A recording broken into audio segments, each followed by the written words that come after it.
हमारे सभी दर्शकों को सादर प्रणाम। जय श्री कृष्ण। आज मैं आपको ज्योतिष के इस अंक में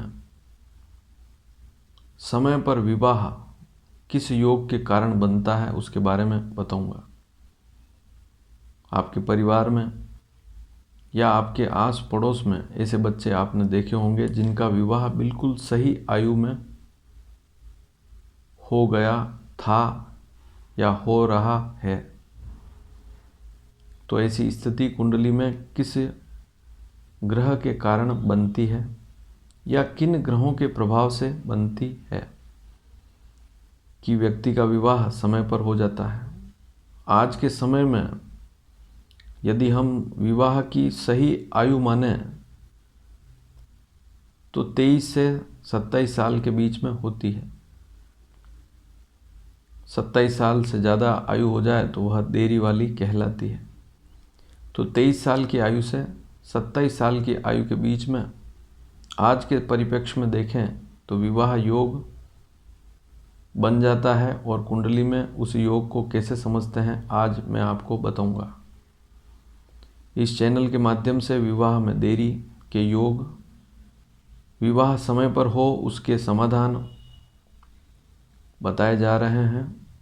यदि आप उन वीडियो को नहीं देख पा रहे हैं तो इस चैनल को सब्सक्राइब करें, जिससे कि अब आने वाली जानकारियां भी आप तक समय पर पहुंच पाएगी।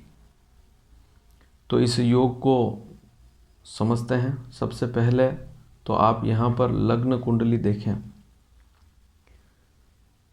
यहाँ पर आप लग्न कुंडली देख रहे हैं तो लग्न कुंडली का सीधा संबंध है D1 चार्ट। आपको अपनी लग्न कुंडली जन्म कुंडली ही खोलकर देखनी है।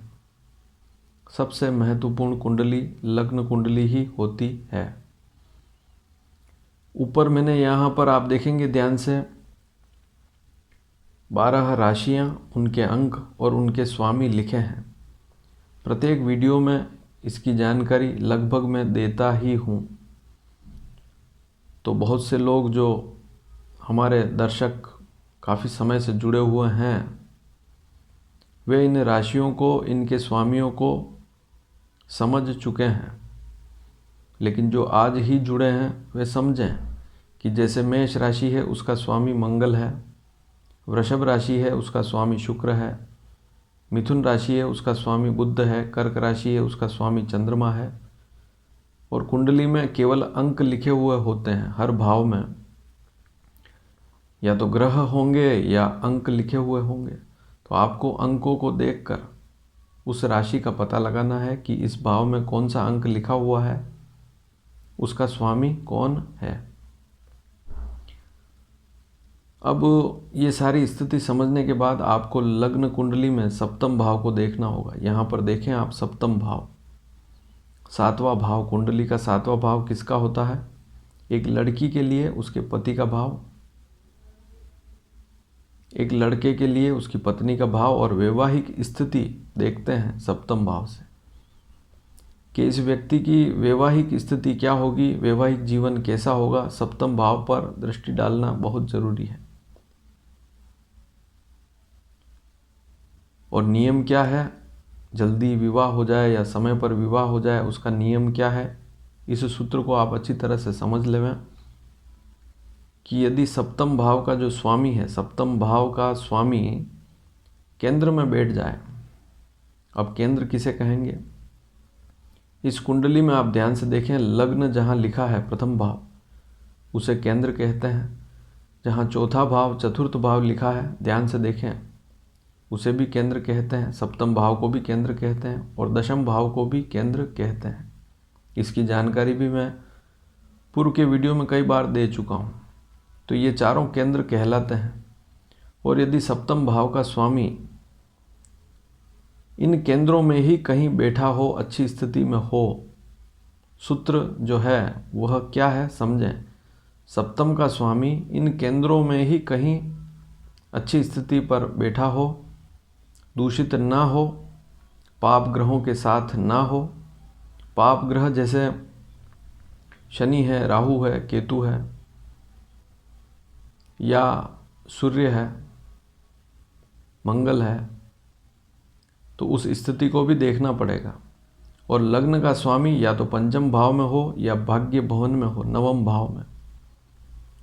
तो दो स्थितियां देखनी है, सप्तम का स्वामी केंद्र में हो और लग्न का स्वामी या तो पंचम भाव में हो या नवम भाव में हो या लग्न में ही हो, केंद्र में हो, दोनों ही ग्रह केंद्र में हो, तो यह विवाह समय पर होगा, ऐसा विवाह समय पर होगा। ऐसे व्यक्ति की शादी बिल्कुल सही समय पर होगी। अब आप कहेंगे कि पाप ग्रह शनि, मान लीजिए सप्तम का स्वामी ही शनि है, तो फिर वह पापी तो स्वयं ही हो गया। लेकिन वहाँ पर आपको देखना होगा कि यदि सप्तम का स्वामी, सप्तम में यदि 10 और 11 का अंक है मान लीजिए, तो सप्तम का स्वामी शनि हुआ, और शनि यदि केंद्र में है लेकिन अस्त है सूर्य के साथ बैठकर, या मंगल के साथ बैठा हुआ है, या राहु के साथ बैठा है, या केतु के साथ बैठा है, तो ऐसी स्थिति में शनि जो है पाप ग्रहों के प्रभाव में हो जाएगा। तो सप्तम का स्वामी कोई भी प्लेनेट हो सकता है, लेकिन यदि वह पाप ग्रहों के साथ बैठा है या उसके शत्रु ग्रहों के साथ बैठा है तो फिर समस्या आएगी। लग्न का स्वामी भी यदि केंद्र में हो या पंचम में हो या नवम में हो, लेकिन पाप ग्रहों के साथ बैठा हुआ है, तो व्यवधान आएगा, विवाह में देरी के योग बनेंगे। लेकिन यदि अच्छी स्थिति में है तो उस व्यक्ति का विवाह बिल्कुल समय पर हो जाएगा। अब एक बात और समझनी होगी कि सप्तम भाव का जो स्वामी है वह केंद्र में हो, और यदि बंध्या राशि जो है मैंने आपको बताई कि 3, 5 और 6 मिथुन, सिंह और कन्या इन पर है, तो केंद्र में होकर भी देरी होगी। अकेला बैठा है तब भी देरी होगी, शुभ ग्रहों के साथ है तब भी देरी हो जाएगी। और लग्न का स्वामी भी यदि पंचम में है या नवम भाव में है लेकिन बंध्या राशि पर है, तब भी समस्या रहेगी। तो इस बात को भी समझना पड़ेगा। तो मेरे जो पूर्व के वीडियो हैं उन्हें भी ध्यान से देखें। सप्तम का स्वामी यदि स्थिर राशि पर हो तब भी देरी होती है, जैसे वृषभ राशि, सिंह राशि। सिंह राशि स्थिर में भी आती है, बंध्या राशि में भी आती है।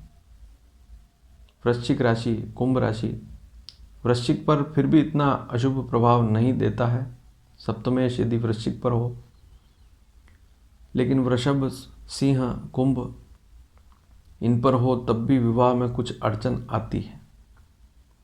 तो आज का सूत्र बिल्कुल साधारण है।